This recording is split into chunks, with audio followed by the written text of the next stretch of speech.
Eu tenho autismo. E daí? Por muito tempo, eu achei que eu era estranho perto de outras pessoas. Esquisito. Até mesmo errado. Mas com a entrega de um papel, tudo mudou. O mundo ganhou cor e parecia que eu finalmente poderia ser eu mesmo. Mas foi aí que eu descobri que eu não sabia quem eu era. Não mais, pelo menos. Há muito e muito tempo atrás, um cientista de cabeça percebeu que algumas crianças tinham comportamentos muito diferentes da maioria. E ele, no ápice de sua inteligência, decidiu: vou estudar isso. Então, esse cientista de cabeça começou a estudar o comportamento de crianças de diversas idades, procurando uma resposta da origem de onde tudo isso se origina. Mas, como ele ainda estava no século passado, ele só conseguiu desenvolver uma tese dizendo que crianças machos, e apenas machos, possuíam tal deficiência. Esse médico de cabeça nomeou essa doença como um distúrbio autístico do contato afetivo, que o povo nomeou carinhosamente de transtorno autista.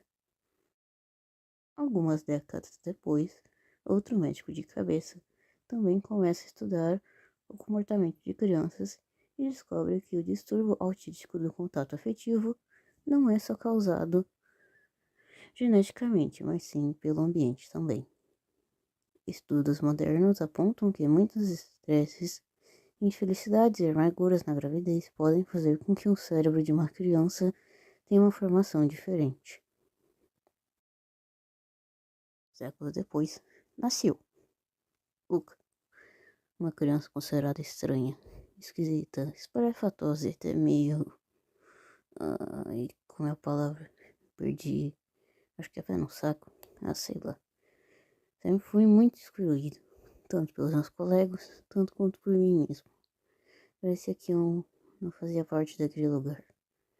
E até eu ter meu laudo, minha vida foi completamente assim. Eu sempre ia aos lugares, mas parecia que eu não iria e nem queria me encaixar lá. Era como se eu fosse uma pessoa quebrada, uma peça de lego quebrada. Não servia mais para o crítico. Ou sempre era deixado de lado ou jogado fora. Algo assim.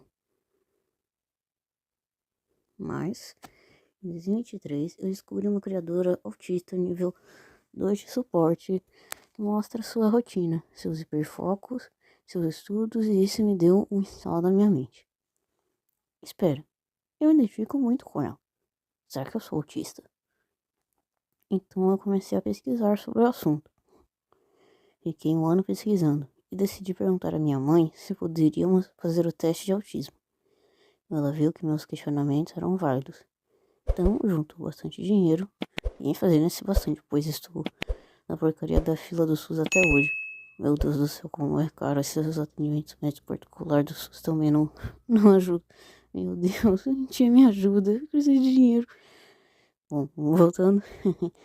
E no começo deste ano, 2025, comecei a fazer os testes para ver se eu tinha o laudo positivo ou não. Finalmente terminei os testes, chegou o dia, o laudo estava pronto. Todos os médicos de cabeça conversaram e tinham feito meu laudo. Eu estava tão ansioso, sentia uma pilha de nervos, principalmente porque não era só eu que eu receberia a notícia na mesma sala. Nessa estaria minha mãe, o namorado dela, minha avó e meu pai. E não foi por motivo de não ser morto pelo namorado da minha mãe. Uma longa história. E eu estava realmente empolgado. E ao mesmo tempo ansioso. Só quem vive sabe como é a situação. Finalmente entramos na sala. Era o médico de cabeça principal que estava nos atendendo. Ele teve uma breve conversa conosco. Eu não posso dizer, pois é confidencial, de paciente e médico de cabeça. Depois ele disse: parabéns, vocês têm uma criança autista. Eu fiquei tão feliz, pois a minha hipótese tinha sido comprovada. Anos de dor e sofrimento tinham sido confirmados num laudo, um simples pedaço de papel que por si só poderia finalmente mudar a minha vida nesse plano.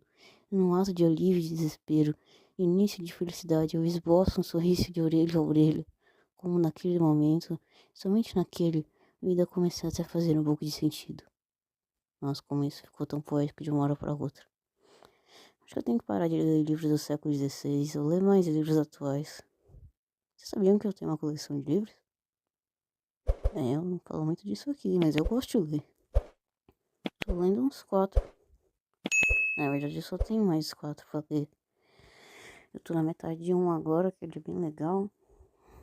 Então, se tu perceberem, eu tô enchendo linguiça. Então, eu vou botar muitos meus pensamentos aqui também. Mas onde eu tava, minha mente perturbada funciona assim. Onde eu estava? Vamos lá. Voltando? Bom. Voltando aqui, autismo. Depois que recebi meu laudo, as coisas parecem ficar mais tranquilas. E finalmente descobri que muitas coisas que eu achava normal não eram. Com essas introspecções que eu faço, minha mente depois volta ao assunto inicial. Ou seja, fixado em um objeto, série, desenho ou coisa. Com algumas, com algumas coisas específicas em que as pessoas eram divergentes. E os hiperfocos podem mudar. Os meus hiperfocos mudaram muito durante os anos. Já tive em porcos, meus personagens, em bichinhos pequenininhos. E o meu mais recente está sendo no Querupi da Sanrio. Aqui é o recado, porque eles acham que o hiperfoco é só gostar de alguma coisa. Não é, gente. Gente, eu sei tudo sobre o Querupi. Eu tenho ele colado nas páginas do caderno. Eu desenho ele todo dia. Eu faço estátuas do Querupi todo dia. Vocês sabiam que o Querupi tem uma mãe chamada Quiromai e um pai chamado Queropai? Ele tem 2 irmãos, sendo que 2 desses irmãos ele é trigêmeo. E sim, eu pesquisei tudo isso e eu fico de 1, 2, 3 horas só procurando imagem do Querupi. É foda. Meu Deus, quando esse roteiro ficou tão grande? E que eu saiba, tem muitos símbolos em cada autismo, tanto pelos médicos de cabeça quanto pela própria comunidade autista. E sim, existe uma comunidade autista. Os símbolos oficiais são o quebra-cabeça, o girassol e o laço, que simbolizam. Peraí, deixa eu ver aqui no Google. Aqui. Bom, fita laço em forma de quebra-cabeça. Esse é o símbolo mais amplamente reconhecido e representado a complexidade do autismo, que engloba diversos subtipos e manifestações. A fita com peça de quebra-cabeça colorida simboliza diversidade dentro do aspecto. É importante reconhecer que cada pessoa autista é única. Ó, foda.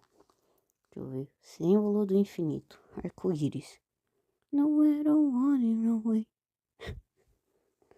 Esse símbolo representa a neurodiversidade, a diversidade de experiências e aceitação de diferentes formas de se pensar. Bonito. Eu descobri na minha pesquisa que um dos símbolos do autismo também é a cor azul. E daí, olha como a mente funciona. Isso me lembrou que a comunidade autista utiliza muito o Sonic como representação do autismo. E pelo que eu li, o azul é associado ao autismo por conta que na época que foi descoberto, ele era relacionado apenas a homens. Aí vocês sabem que atualmente ainda tem esse negócio de azul para homem, rosa para mulher. Mesmo que isso mude de século para século, lá no século XVI era inverso, mas isso não vem ao caso agora. Daí eu li mais, né? Pelo que eu li, o girassol é utilizado como símbolo de deficiências escondidas. E eu acho interessante, é um colar bonitinho. E tem um meme na comunidade autística na internet que o verde é considerado uma cor autística. Eu acho que teve um estudo falando sobre isso. Não me lembro direito. Eu tô por isso pesquisar. Esse roteiro tá ficando muito grande já. Mas se eu não estiver errado, que me corrijam aí, tá? Por favor. Então, pessoal, esse foi o vídeo. Eu espero que vocês tenham gostado. Lembrando que essa é só minha vivência com essa deficiência. Eu não tô aqui pra atacar ninguém. Tô testando modelos diferentes de vídeo. Edições novas. Espero que vocês tenham gostado. Deu bastante trabalho também. E um beijo e até a próxima.